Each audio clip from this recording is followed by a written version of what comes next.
الرحمن الرحیم۔ السلام علیکم ناظرین، امید ہے آپ سب خیریت سے ہوں گے۔ 76 قصہ یزیدی سالاروں کا پیترا بدلنا۔ یزیدی لشکر نے جب حضرت سیدنا امام حسین علیہ السلام کا خطبہ سنا تو ان میں سے بیشتر لوگ جو شامی تھے وہ میدان جنگ چھوڑ کر واپس جانے لگے، اور کوفیوں کی بھی بڑی تعداد گیریا زاری کرتی ہوئی میدان جنگ سے واپس لوٹ گئی۔ بختری بن ربیعہ، شیس بن ربی اور شیمس ذیل جوشن نے جب دیکھا کہ آپ علیہ السلام کے خطاب نے ان کے ساتھیوں کے اذہان و قلوب پر اثر کیا ہے تو انہوں نے پینترا بدلا اور آپ علیہ السلام سے کہا، ہم آپ علیہ السلام کو عبید اللہ بن زیاد کے پاس لے جاتے ہیں اور وہ آپ علیہ السلام کے معاملہ میں فیصلہ کرے گا۔ اگر آپ علیہ السلام نے عبید اللہ بن زیاد کی موجودگی میں یزید کی بیعت کر لی تو ہم آپ کا ساتھ دیں گے۔ اگلا قصہ آخری اور خونی قیام۔ اس چٹیل ریگستانی میدان میں قافلہ اہل بیت نبوت اور ان کے اصحاب کو روکنا تھا تو پھر سیدنا امام حسین علیہ السلام نے فرمایا، اچھا ہم یہاں ہی رک جاتے ہیں، اتنا تو بتاؤ کہ اس ہولناک میدان کا کیا نام ہے؟ جواب دیا گیا، اس جگہ کو کربلا کہتے ہیں، یعنی مصیبتوں اور تکلیفوں والا میدان۔ یہ جگہ سیدنا امام علی مقام نے فرمایا، اے میرے اللہ، ہم تجھ سے پناہ مانگتے ہیں اس کرب و بلا سے۔ سیدنا امام علی مقام علیہ السلام یہ کہہ کر اپنے احباب اور خاندان کو حکم فرمایا، یہی وہ ہماری جگہ ہے جہاں ہم نے لنگر ڈالنے ہیں، ہمارے خون بہائے جانے ہیں، اور یہی ہماری قبروں کے محل ہیں، اور یہی وہ مقام ہے جس کے متعلق میرے جدِ تاجدار آقا سید الابرار سرکار محمد صلی اللہ علیہ وسلم نے خبر دی ہے۔ یہاں خیمے نصب کر لیے گئے اور آل رسول اللہ صلی اللہ علیہ وسلم کے بڑوں اور چھوٹوں نے اپنی قیام گاہ کر لی، اور رفقا و احباب حسینی نے اپنے اپنے ٹھکانے بنا لیے۔ حور ابن ریاحی نے جب ان کو یہاں ٹھہرا لیا اور آگے نہ جانے دیا تو پھر اس کی اطلاع عبید اللہ ابن زیاد اور سپہ سالار فوج عمر بن سعد کو کر دی گئی کہ ہم نے نواسہ رسول اللہ صلی اللہ علیہ وسلم اور ان کے خاندان اور احباب کو اس جگہ پر گھیر لیا ہے۔ انہوں نے کہا کہ مجھے آگے چلنے دو، لیکن ہم نے انہیں نہیں جانے دیا۔ اگلا قصہ آپ علیہ السلام کا خطبہ میدان کربلا میں بمطابق اکتوبر محرم الحرام کی دوسری تاریخ 61 ہجری کو سیدنا امام حسین علیہ السلام نے میدان کربلا میں خیمے نصب فرمانے کے بعد سب سے پہلے اپنے اہل بیت اور رفقا و احباب کو جو خطبہ اور نصیحتیں فرمائیں اس کا مضمون کچھ اس طرح سے تھا۔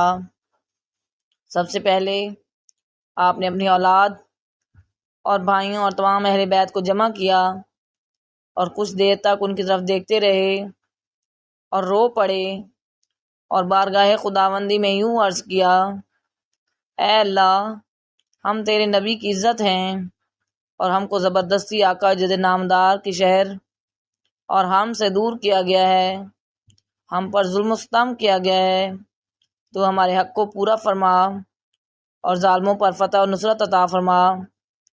عام لوگ دنیا کے بندے ہیں اور انہوں نے دین کو مذاق بنایا ہوا ہے، اور وہ دین میں ظاہری طور پر اس وقت تک رہتے ہیں جب تک ان کی مالی حالت بہتر رہتی ہے، لیکن جب کسی آزمائش کا وقت آتا ہے تو دیندار بہت کم لوگ ثابت ہوتے ہیں۔ اس کے بعد آپ علیہ السلام نے اپنے ہمراہوں کو مخاطب کرتے ہوئے فرمایا کہ میں آپ کو نصیحت کرتا ہوں کہ جب ہم پر مصیبت اور تکلیف اور موت یعنی شہادت آئے تو میری مصیبت اور مفارقت پر صبر کرنا، اور جب میں مارا جاؤں تو خبردار اپنے رخساروں پر تمانچے نہ مارنا، اپنے چہروں کو نہ نوچنا، اپنے بالوں کو نہ نوچنا اور اپنے کپڑے نہ پھاڑنا اور واویلا کی صدائیں بلند نہ کرنا۔ اور اے میری بہن زینب، تم فاطمۃ الزہرا کی شہزادی ہو، جیسا انہوں نے رسول اللہ صلی اللہ علیہ وسلم کی مفارقت پر صبر کیا تھا، تم بھی اسی طرح صبر کرنا۔ میری مصیبت پر سیدنا امام حسین علیہ السلام کے اس خطبہ کا مقصد یہی تھا کہ ہمارے مصائب اور شہادت کے بعد ماتم نہ کرنا، کیونکہ ایسا کرنا اللہ تعالیٰ اور رسول اللہ صلی اللہ علیہ وسلم کی صریحاً خلاف ورزی اور صبر کے منافی ہے۔ مگر کوئی جب مصیبت آن پڑے تو اس کا حال وہی جانتا ہے اور ضبط کرنا اس کے لیے مشکل ہو جاتا ہے۔ اگلا قصہ ملاقات مابین حسین علیہ السلام اور عمر بن سعد۔ سیدنا امام حسین علیہ السلام نے جب عمر بن سعد کی طرف سے مکمل خاموشی دیکھی تو آپ نے جان لیا کہ یزیدی حکومت کے ناپاک احکامات جو میرے متعلق کیے گئے ہیں اس پر یہ تفکر میں پڑا ہوا ہے۔ آپ نے خود اس کو پیغام بھیجا کہ آج رات مجھے ملو تاکہ میں تم سے کچھ ضروری باتیں کروں۔ اس نے کہلا بھیجا کہ میں فلاں علیحدہ مقام پر آپ سے ملاقات کروں گا۔ امام حسین علیہ السلام جب اس سے ملنے کے لیے گئے تو شہزادہ علی اکبر اور سیدنا ابو الفضل العباس کو بھی اپنے ہمراہ لے گئے، اور ادھر عمر بن سعد اپنا بیٹا حفص اور ایک خاص غلام کو اپنے ہمراہ لے آیا۔ امام عالی مقام کے اس رویے سے پتہ چلتا ہے کہ وہ ابن سعد کی اس مایوسی کو بھی برداشت نہ کر سکے اور خود اس کو ملنے کی خواہش ظاہر کی تاکہ دشمن کو کسی بات کا کہیں وہ سراغ نہ مل سکے جس سے وہ خود کو بارگاہ خداوندی میں عذر کر کے بچا سکے، اور حکیمانہ قدم تھا۔ دوران ملاقات امام حسین اور عمر بن سعد کے درمیان گفتگو ہوتی رہی اور موجودہ صورتحال پر کی امور پر زیر بحث آئے اور سلسلہ کلام بڑھتا گیا، یہاں تک کہ آپس میں کچھ خاص باتیں بھی ہوئیں جن کا حاصل یہ ہے۔ دوران گفتگو امام حسین علیہ السلام نے فرمایا، کیا تو اس خدا سے نہیں ڈرتا جس کی بارگاہ میں حاضر ہونا ہے تو مجھ سے جنگ کرتا ہے، حالانکہ تو اچھی طرح جانتا ہے کہ میں کس کا فرزند ہوں۔ اس قوم کو چھوڑ اور میرا ساتھ دے کہ یہ بات خدا کی خوشنودی کے زیادہ نزدیک ہے۔ اس کے جواب میں عمر بن سعد نے کہا، مجھے خوف ہے میرا گھر ڈھا دیا جائے گا۔ امام حسین علیہ السلام نے فرمایا، اگر ان لوگوں نے تمہارا گھر ڈھایا تو میں تمہیں گھر بنا دوں گا۔ عمر بن سعد نے کہا، مجھے خطرہ ہے کہ میری جائیداد ضبط کر لی جائے گی۔ امام حسین نے فرمایا، میں اپنے مال سے تیری موجودہ جائیداد سے بہتر جائیداد تجھے لے کر دوں گا۔ عمر بن سعد نے کہا، میرے اہل و عیال ہیں، مجھے ان کی ہلاکت کا بھی خیال ہے۔ اس کے بعد سعد خاموش ہو گیا اور امام حسین علیہ السلام اٹھ کھڑے ہوئے اور فرمایا کہ تجھے کیا ہو گیا ہے؟ اللہ تجھے نہ بخشے گا، اور توقع ہے کہ تو اب زیادہ دیر تک عراق کی گندم نہیں کھا سکے گا۔ عمر بن سعد نے بطور تمسخر یہ کہا، اچھا گندم نہ ملی تو جو کھا کر گزارا کر لوں گا۔ یہ اس کا ایک مذاق تھا اور وہ آپس کی آخری باتیں، لیکن بعض لوگوں نے اس مابین گفتگو کو کئی طریقوں سے بیان کر دیا اور کئی من گھڑت بھی بنا لیں۔ اگلا قصہ بندش آب۔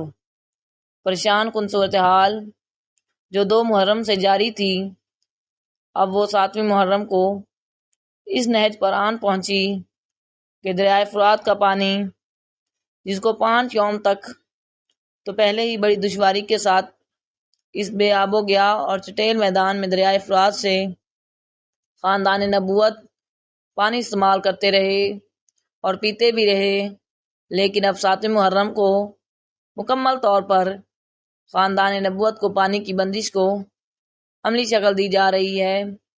یزیدی فوج کے سربراہ نے عمر بن سعد کو سینکڑوں کی تعداد پر مشتمل فوجی دستہ دیا کہ تم دریائے فرات پر سب کو متعین کر دو اور اتنی دور تک پہرا لگاؤ کہ قافلہ حسینی میں سے کوئی بھی کسی ایک حصہ سے بھی پانی نہ لے سکے۔ ذرا سوچئے کہ بندش آب کے بعد قافلہ حسینی پر کیا گزری ہوگی، جبکہ زمین آگ اگل رہی ہوگی اور آسمان آگ برسا رہا ہوگا اور کوئی ٹکڑا سیاہ بادل کا نظر نہ آ رہا ہو۔